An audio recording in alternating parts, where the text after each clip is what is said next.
America చేపడుతున్న రెచ్చగొట్టే చర్యలు, కాల్పుల విరమణ ఒప్పంద ఉల్లంఘనలు ఇరు దేశాల మధ్య శాంతి చర్చల కొనసాగింపునకు పెను ఆటంకంగా మారాయని ఇరాన్ తీవ్రంగా హెచ్చరించింది. అమెరికా తన వైఖరిని మార్చుకోకపోతే చర్చల భవిష్యత్తు ప్రమాదంలో పడుతుందని స్పష్టం చేసింది. ఇరాన్ విదేశాంగ మంత్రి సయ్యద్ అబ్బాస్ అరగ్జీ ఈ మేరకు పాకిస్తాన్, రష్యా విదేశాంగ మంత్రులతో వేర్వేరుగా ఫోన్లో మాట్లాడారు.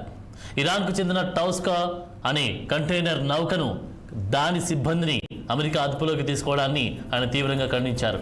వాషింగ్టన్ నుంచి ఒక వైరుధ్యపూరిత ప్రకటనలు, బెదిరింపులు వస్తున్నాయని ఆరోపించారు. 40 రోజుల భీకర పోరు తర్వాత ఏప్రిల్ 8న ఇరు దేశాల మధ్య కాల్పుల విరమణ అమల్లోకి వచ్చింది. పాకిస్తాన్ మధ్యవర్తిత్వంతో ఏప్రిల్ 11, 12 తేదీల్లో ఇస్లామాబాద్లో తొలి విడత చర్చలు జరిగాయి. అయితే అమెరికా తీరు కారణంగా తదుపరి విడత చర్చల్లో పాల్గొనడంపై ఇంకా ఎలాంటి నిర్ణయం తీసుకోలేదు అని ఇరాన్ విదేశాంగ శాఖ ప్రతినిధి ఇస్మాయిల్ బకాయి తెలిపారు. అమెరికా ఒకవైపు దౌత్యం అంటున్నప్పటికీ మరోవైపు ద్వంద్వ వైఖరిని అవలంబిస్తుందని విమర్శించారు.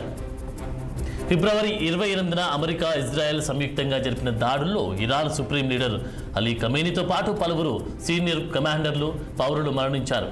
దీనికి ప్రతిగా ఇరాన్, ఇజ్రాయెల్ మధ్యప్రాచ్యంలోని అమెరికా స్థావరాలపై క్షిపణులు, డ్రోన్లతో దాడులు చేసింది.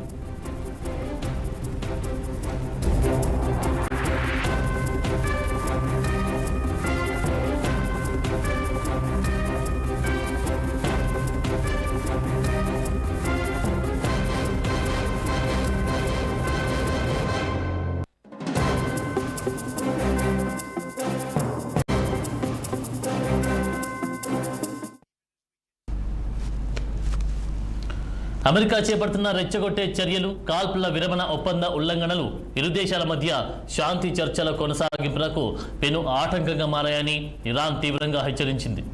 అమెరికా తన వైఖరిని మార్చుకోకపోతే చర్చల భవిష్యత్తు ప్రమాదంలో పడుతుందని స్పష్టం చేసింది. ఇరాన్ విదేశాంగ మంత్రి సయ్యద్ అబ్బాస్ అరగ్జీ ఈ మేరకు పాకిస్తాన్, రష్యా విదేశాంగ మంత్రులతో వేర్వేరుగా ఫోన్లో మాట్లాడారు. ఇరాన్కు చెందిన టౌస్కా అనే కంటైనర్ నౌకను, దాని సిబ్బంది అదుపులోకి తీసుకోవడాన్ని తీవ్రంగా ఖండించారు. వాషింగ్టన్ నుంచి వైరుధ్యపూరిత ప్రకటనలు, బెదిరింపులు వస్తున్నాయని ఆరోపించారు.